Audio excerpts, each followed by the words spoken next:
En este video inédito, podrán presenciar una conferencia en el Hotel Holiday Inn de Córdoba, Argentina, donde el carismático expresidente de la República Oriental del Uruguay, Pepe Mujica, le habla a más de 200 cooperativas y empresas del sector tecnológico y telecomunicaciones. Mi agradecimiento de estar acá, poder buscar algunas reflexiones y agradecerle tanta cordialidad.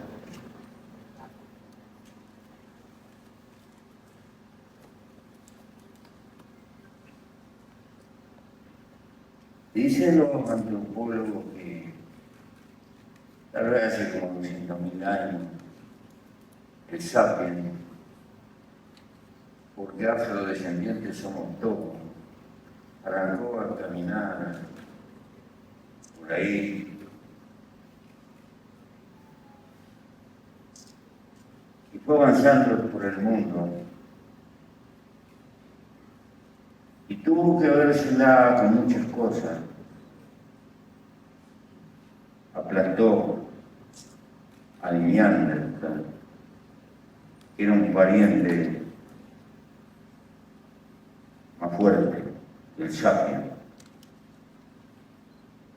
y más hacia Asia se la vio con el erecto. Y siguió colonizando el mundo, pobló la Polinesia, entró en América, se tomó unos 35, 40.000 años para llegar a Tierra del Fuego. Cubrió distancias inconcebibles con los medios que tenía.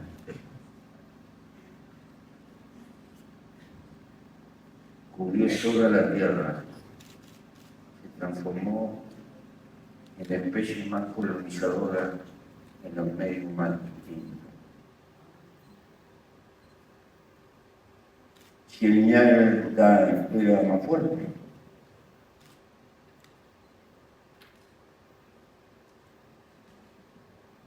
¿qué tenía el sapiens? Tenía en su conducta natural el sentido gregario, era cooperante. Enfrentó al mundo no solo como un individuo aislado. El hombre no es un felino que pelea solo de a uno. Desde el principio se movió en conjunto. Toda la organización está basada en grupos familiares, en un sentido laxo, amplio, de 30, 40 personas. Enfrentó el mundo de la casa y enfrentó a los otros con ese sentido de moverse en cuerpo, en forma colectiva. Y esa fue su superioridad desde el punto de vista antropológico. ¿Por qué les digo esto? Porque desde el fondo de los tiempos constituimos una especie gregaria. Robinson Crusoe, una atracción. Jamás el hombre ha podido vivir en soledad. Tiene una interdependencia de grupo social. Y esta es su debilidad y su fuerza, su mayor fuerza. Porque el carácter gregario fue lo que nos permitió lentamente acumular civilización. Y la civilización es el capital que recibimos más grande cuando nacemos. No estoy diciendo pavada. Ninguno de nosotros, si tuviera que vivir con un felino, tendría la ropa que tiene puesto ni los zapatos. Y cuando ando por la vida y mi corazón no anda, preciso un cardiólogo. Y si se me rompe el auto, preciso un mecánico. Y así sucesivamente. Mi interdependencia de la sociedad es infinita. Es precisamente este nuestro capital mayor. Pero a su vez somos individuos Necesitamos sociedad, pero somos individuos. Y como cualquier cosa viva, tenemos una cuota de egoísmo porque todas las cosas vivas luchan por su vida, por preservarla. Hay un egoísmo sano que está depositado en el ansia de vivir, de procrear, de multiplicar la vida, nuestra vida, y se nos va. Pero a su vez hay una necesidad social. Tenemos que acompasar ese egoísmo con reglas en el funcionamiento del grupo social, porque necesitamos que nos ampare el grupo social. En alguna forma jurídica de derecho antiguo, después de la pena de muerte, la peor pena de la tiña, la expulsión del grupo, porque vivir en soledad era imposible en el mundo primitivo sin que tuviera un colchón familiar que te defendiera. Así ha sido la historia del hombre. Aún hoy, para los Aymara, pobre es el que no tiene comunidad, porque tu existencia depende de la existencia de una comunidad que te respalde y te acolchone. Bien, ¿por qué le digo esto? Porque la mayoría de ustedes pertenecen a distintos niveles de lo que se puede llamar contemporáneamente, con un sentido laxo, una clase media que está peleando por la vida, luchando por la vida. Y en la economía contemporánea existe una honda tendencia. La tasa de acumulación, la tasa de ganancia que tiene el mundo corporativo de las grandes corporaciones transnacionales supera largamente la tasa que puede tener el común de cualquier emprendimiento de la clase media. Hay un proceso como congelador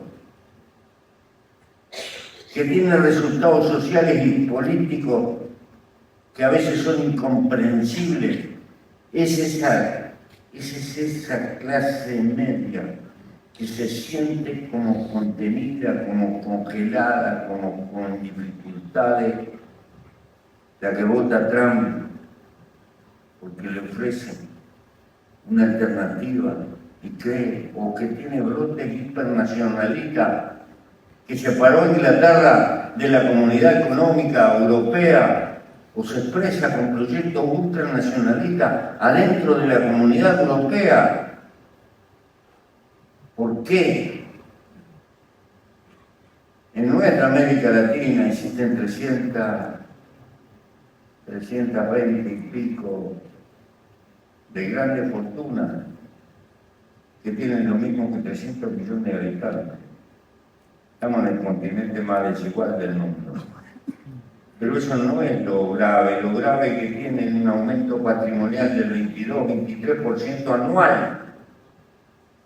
No hay nadie en la clase media que tenga un enriquecimiento patrimonial mensual del 10%, del 8%. Salvo alguno que saque la lotería o alguna excepción siempre hay. No es así. Entonces, consecuencia, para defenderse hay que ser grande. Pero para ser grande no hay otro camino que sumar. La cooperativa es un sentido de autodefensa en el mundo en el que vivimos, para poder tener una estatura que tenga capacidad de enfrentar el mundo corporativo internacional. Sobran ejemplos. ¿Qué hace un almacenero? Aislado, solo, cuya capacidad de crédito y de compra está limitada por lo que tiene frente a una cadena que se da el lujo de pagar a 60, 90 días, de jinetear la plata de los otros, de cobrar por colocar en una bunda, etcétera, todas esas cosas que ustedes saben que pasan. Pero son distintos 200 boliches que compran juntos. si pueden organizarse y tienen un poder de disuasión en equipo. Esto es la cooperación. Esto es precisamente la necesidad de crear herramientas para luchar en condiciones de igualdad en el mundo contemporáneo con las grandes concentraciones. Y por eso hay, desde luego, más en el fondo de esta cuestión, también una filosofía social. Cuanto más se logra repartir el bienestar, mejores condiciones para una sociedad. Pero naturalmente, el mundo no es como nos guste, el mundo es como es. La concentración de la riqueza corporativa es notorio. Por lo tanto, la manera de enfrentar el problema de la concentración, que no es solo concentración económica, toda concentración económica termina siendo directa o indirectamente poder político. No es lo mismo pesar en las decisiones si ustedes van de a uno a si ustedes van de a miles. Es totalmente distinto. El grado, el peso de representación que tienen sus razones son absolutamente distintos. Y pienso que por la existencia de los equilibrios de nuestra sociedad hay que defender el grupo de los chicos y de los medianos y hay que defenderlo a muerte, porque de lo contrario el cariz de nuestra sociedad significa una polarización en el campo de la riqueza y del reparto a la larga criminoso. La Revolución Francesa, un grito desesperado,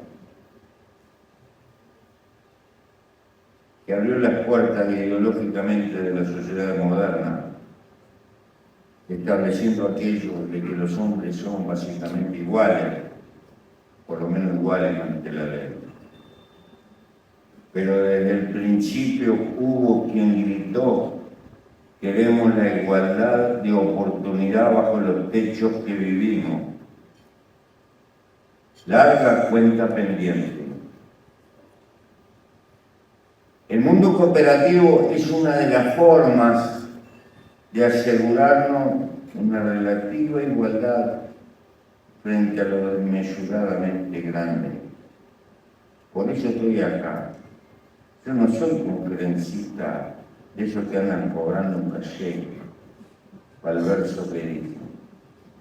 Yo vengo a hablar militantemente. No porque me pagan, porque si me quieren pagar me ofenden. Vengo por lo que siento, porque sigo siendo un luchador social. Y entonces, no se cansen de enfrentar las dificultades del cooperativismo, que son muchas, porque cada uno de nuestros está educado y formado en una vida en que tiene que pelear individualmente. Y naturalmente los individuos tenemos fallas y tenemos momentos de bajón y cometemos errores. Y enfrentar una causa colectivamente significa que hay que aprender a bancar los errores y aprender a soportarlos, porque si no las dificultades nos hacen patear el tablero y con eso lo único que hacemos es perjudicarnos más. Y creo que la gestión cooperativa necesita generar oficio, que no es lo mismo la gestión clásica del punto de vista empresarial en el mercado que la gestión cooperativa. porque el cooperativismo tiene que luchar con empresas y desde ese punto de vista tiene la obligación de ser eficiente, porque si los números no le cierran, no hay sentimiento sostenible. El guiso no se hace con poesía, se hace con lentejas, con arroz, con carne picada, con realidades, no con poesía. Y ahí hay que ser eficiente. Pero la eficiencia no puede hacer perder el rumbo. El rumbo es que es una eficiencia de carácter social que se tiene que repartir, que tiene que preocuparse con los que andan rengueando, que los que andan más flojos, que a veces hay que tirarle una mano, que no se bajen del carro, porque esa es una pérdida de capital colectivo. Y hay que luchar por crecer y por multiplicar. Y cuanto más crece, más fuerte sos, pero más problemas tienes. Porque cuanto más seres humanos tienen, las cosas no son tan difíciles. Los difíciles somos los costos. Y esto requiere una capacitación. Hay que formar gente para gestionar el cooperativismo. Porque si no nos enfrentamos a una realidad con chaucho y palito. Una cosa es la formación de una capacidad gerencial con una empresa privada común y corriente, y otra cosa la gerenciación de un mundo cooperativo. Por eso, alguna vez fui a Mondragón.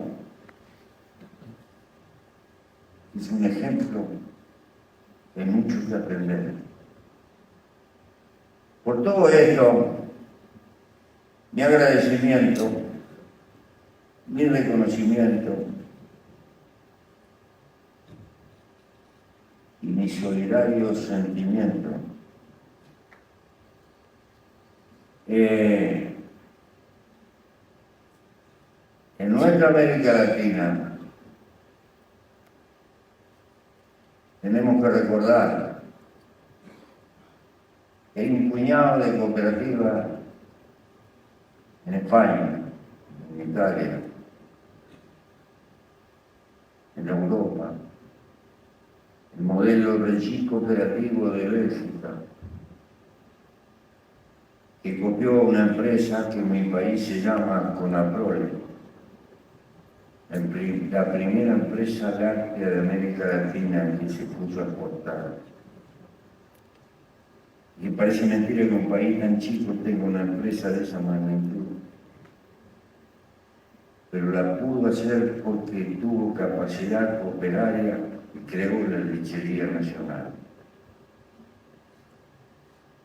La empresa que maneja Fonterra, la empresa más competitiva que existe en el mundo, en el mercado internacional de los lácteos, es una gigantesca cooperativa. Se puede pelear con el mundo grande, de igual a igual. La historia lo ha demostrado. Por eso, queridos argentinos y cordobeses, no se achiquen. Multipliquen las propuestas y tengan capacidad de soñar con las patas bien afirmadas en el suelo, porque la causa vale la pena. Gracias.